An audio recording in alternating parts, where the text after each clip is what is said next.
Hi, I'm Lynnea. And I'm Dan. And this is Dusted or Busted.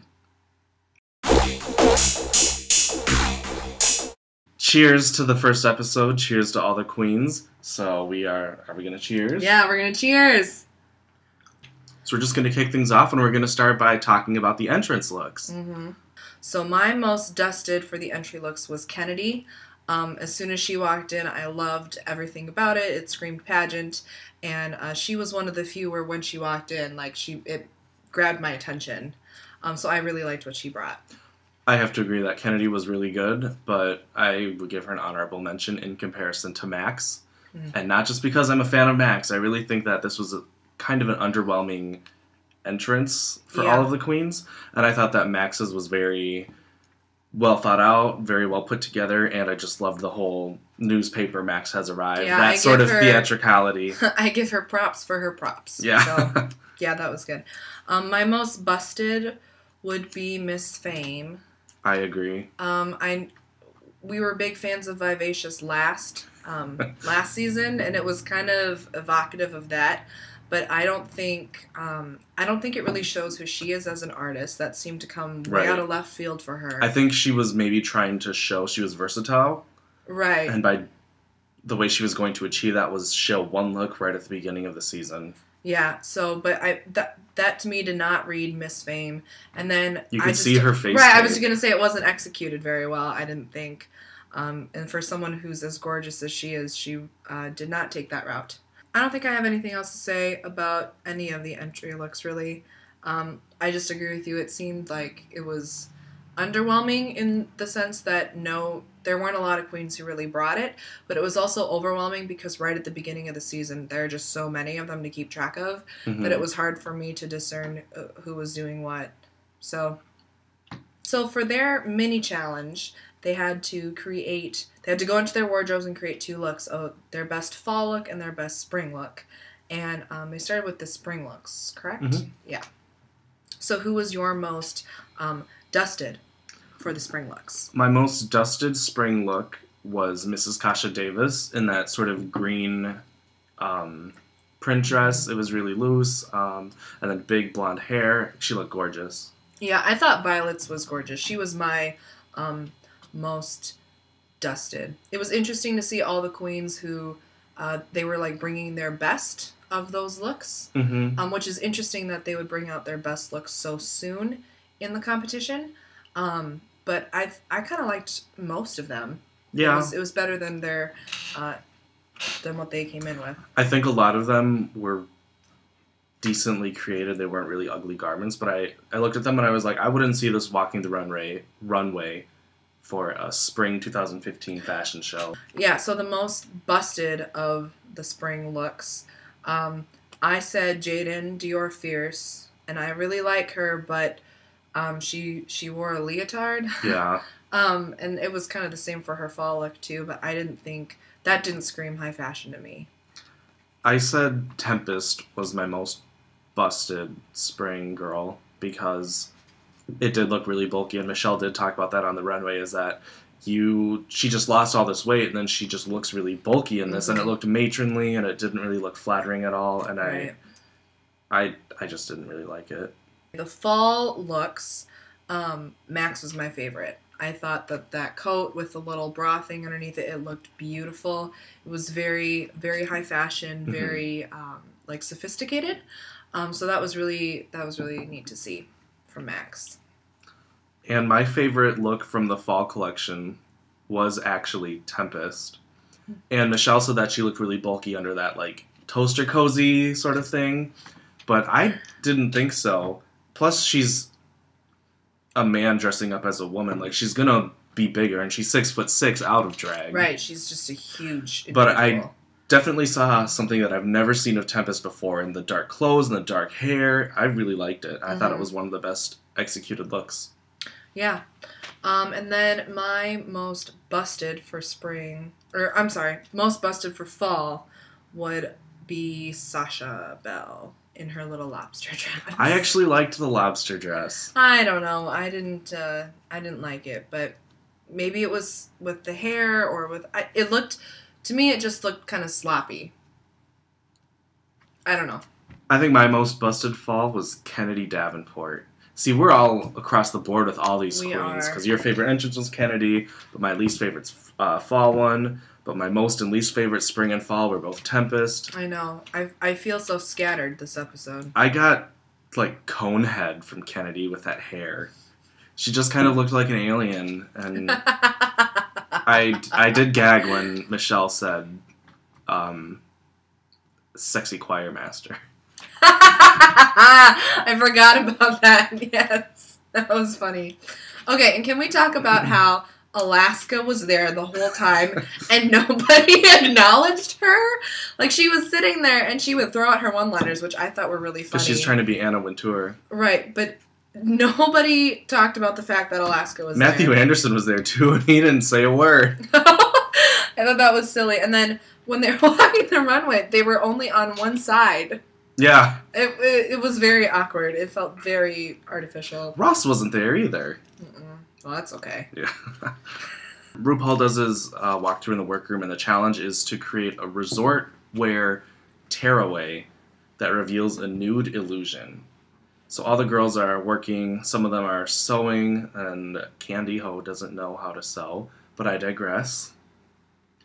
And RuPaul comes up to Tempest, and they have their conversation, and Tempest talks about her kids, which is really sweet, but to be quite honest, I think any sort of touching thing, any heartwarming storyline Tempest would have had was pretty much used up in this episode. That's true. Candy was really annoying because she doesn't know how to sew, but I did feel for her when RuPaul was trying to point out, like, the language barrier stuff. Yeah, I didn't think that was necessary at all. Of all the Puerto Rican queens, she's probably one of the most bilingual. Yeah, she's the most articulate.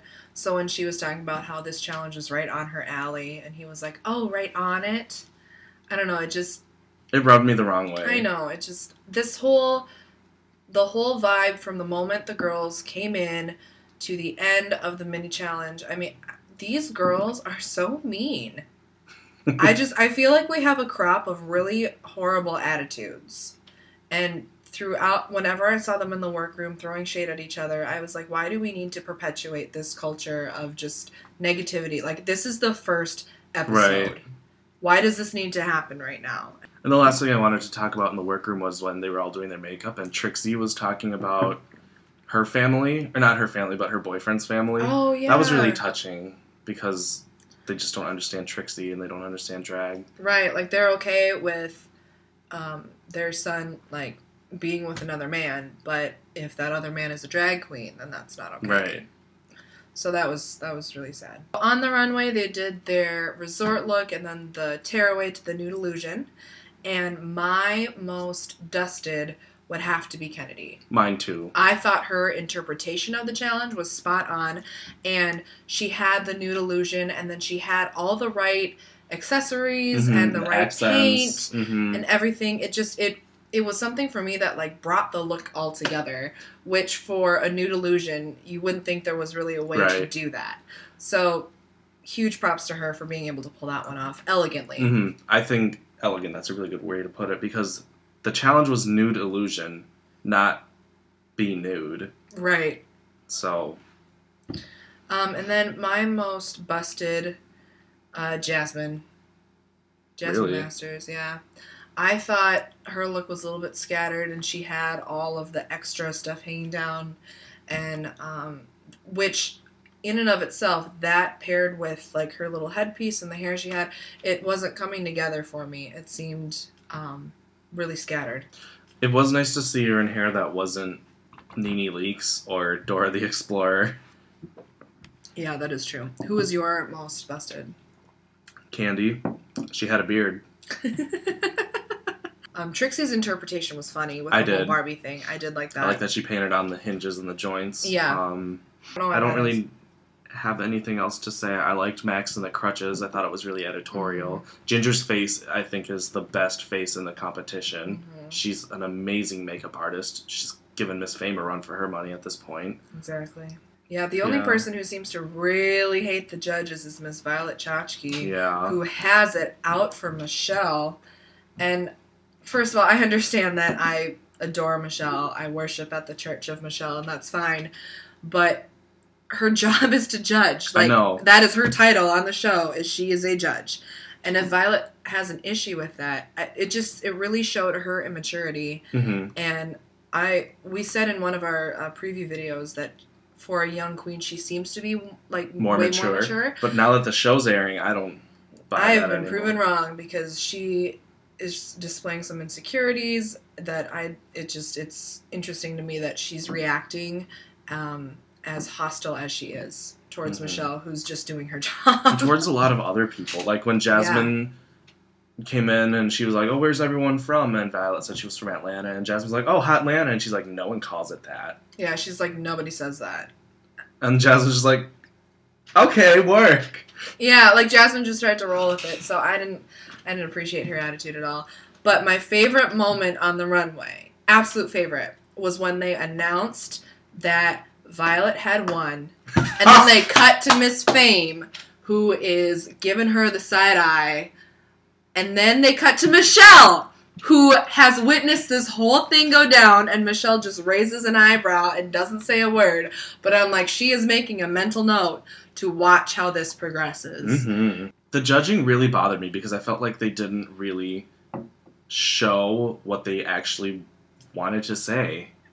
Yeah. Like, they were talking about Sasha, and Sasha's like, well, I think I just misunderstood it, and it cuts to RuPaul. Everyone got the same information. And then they move on to the next person.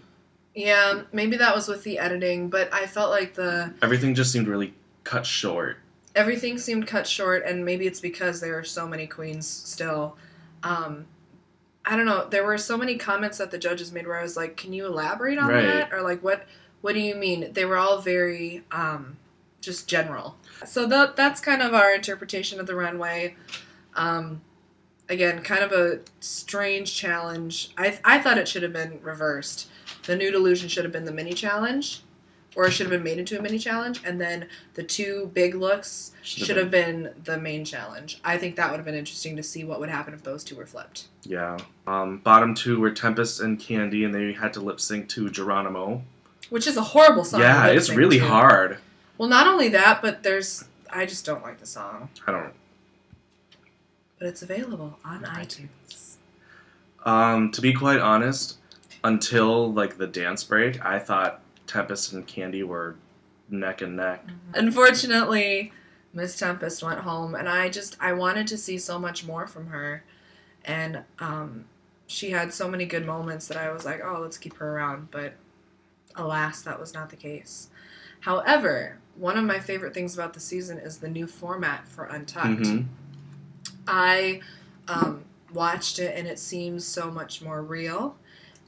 There's not the shady producing crap that keeps happening. There's no, like, stick your hand in this box and figure out what the fuck it is. Right. They set them all down and give them a drink, and they just let the cameras roll.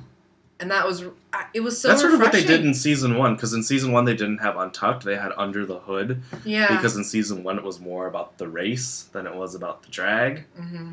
And that was actually pretty good. Yeah, I loved this, and I like how it just seems so, like, organic and natural, and the conversation wasn't strained, and they weren't setting each other up. And you know what?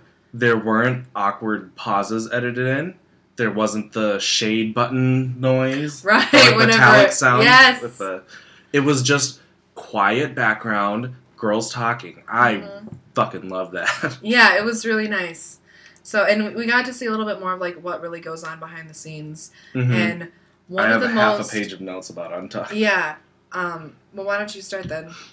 One thing that I noticed about Untucked is, like, there was a little bit of, like, I don't want to say it was shady at all. I just noticed it. Ginger was asking who was the most annoying, and they panned to Jaden because I think everyone is pointing out that she's She's getting on people's nerves. I think she's just trying too hard. She is. And they were reading Santino when he was gone. From the grave. Poor Santino. I will say this. It was kind of awkward watching it on YouTube, and it was not blurred. I don't know what it is. Like, I'm fine with nudity, but it was just weird to not have it blurred. I think it was only weird because we watched it right after the episode where everything was blurred. Yeah. And I think I was more okay with the top half than the bottom half. Yeah. Because the top half, it's like, whatever. And then I was like, oh. when Ginger was lying down on the couch and she had her head rested in Tasha's lap.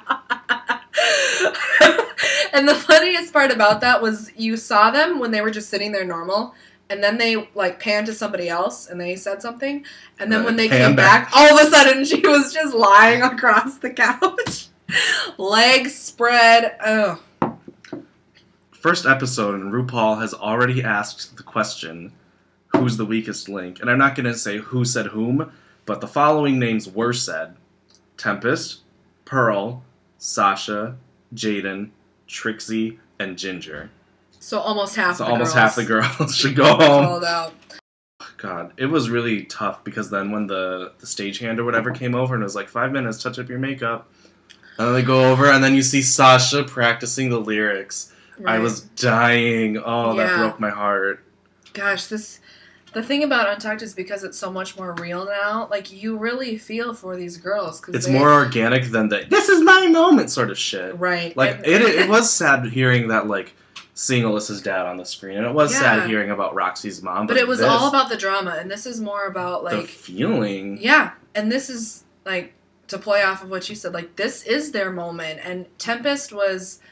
I felt like she was such a good mother figure because someone was like, or it was Sasha who was like, you seem like really down. Is everything okay? Yeah. And she was like, I'm just taking it all in. Like, no matter what happens, there are thousands of people who would love to be where we're at right now. So, like, whether I go home first or last, like, this is what matters. And I thought that was really neat to see that, which is another reason why I would have liked her to stay. She seemed like a good mama figure for the girls. And then when they all go out... Oh, God, it was so surreal.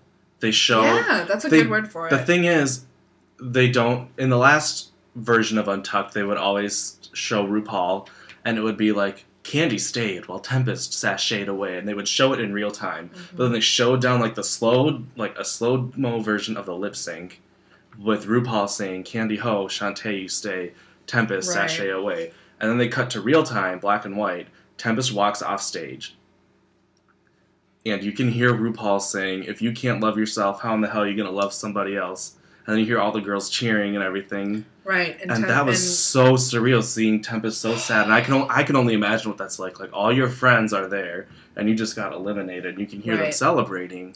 And you're with some stagehand who's, like, directing you where to go and getting the timing right and, like, counting down, making sure the cameras are ready, and, like, you're just still, like, reeling from what happened. Like, this is only episode 1, and I was all verklempt, for lack of a better word. It was really hard to process that. And some of that was, I'm a huge Tempest fan, but that was really difficult. Then we got to see it all. I don't want to say it was staged, but, like, the staging of it was like, okay, Tempest, walk through the door now, and now all you girls have to shut up. Yeah, right. All the logistics of, like, producing a show of, okay, this person goes through this door, and there's a camera person, and wait for the cue, and then, okay, you cannot say anything because we need to get this on camera. And right, and, like, making sure certain people, like, are quiet so that you can hear other things, or, like, making sure everything's all correct. So... that, like, provided a really interesting... That seems really nerve-wracking. I did notice in Untucked when they were, like, they had to be quiet, they showed Trixie and Max sword fighting with the tennis racket and the crutch. That was funny. So, I'm really excited to see the rest of Untucked, which is now on YouTube. So, way, way less shady editing, so that was good. A new segment that we're going to add to our little show. We used to do our shade list, but given the attitudes of these queens, that would take a year and a half. So instead, we find that during the Talking Heads or during Untucked, some of the queens have some very memorable quotes. So we're going to start a quote of the week segment. And mine comes from Miss Jasmine Masters, and hers was, no tea, no shade, no pink lemonade. I love how old school Jasmine is. I just thought that was hilarious. So I'm going to start saying that now. No tea, no shade, no pink lemonade. That was my favorite quote, but I have to give a shout out to Ginger when she was watching the lip sync. Everything Ginger said. Ginger's Talking Heads give me life.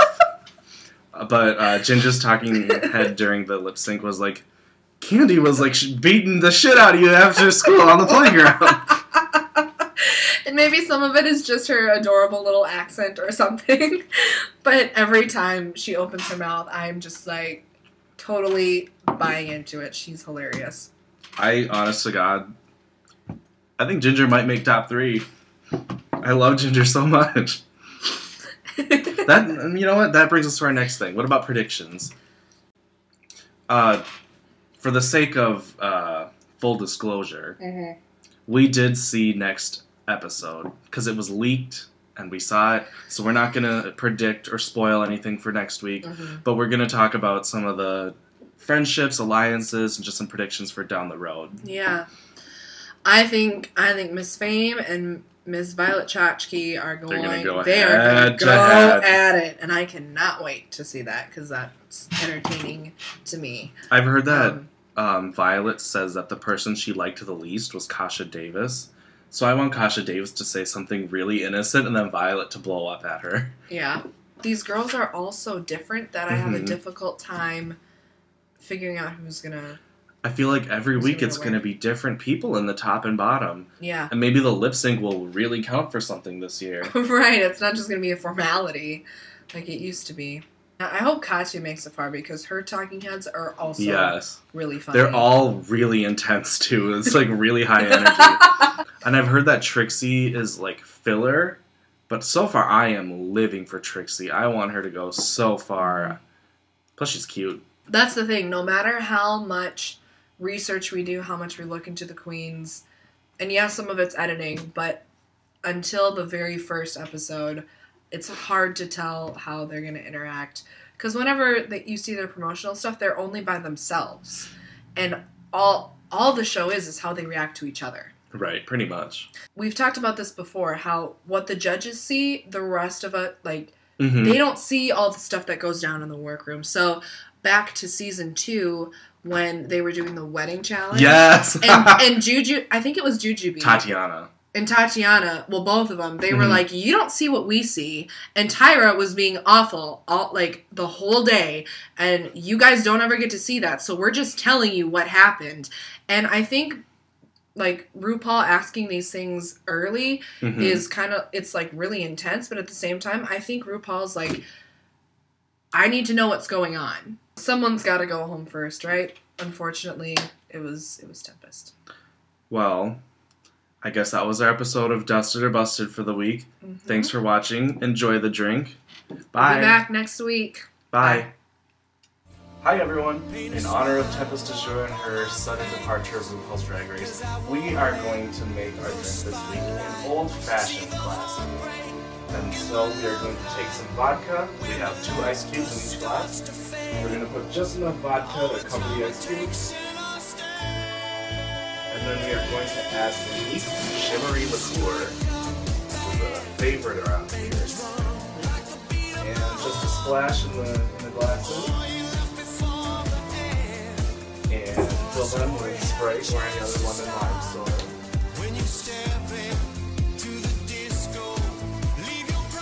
And just a touch of lime juice. You can use the fresh lime juice, but we don't have time for that over here. And this is the drink for Tempest DeJour. Thanks for watching. This is the main event.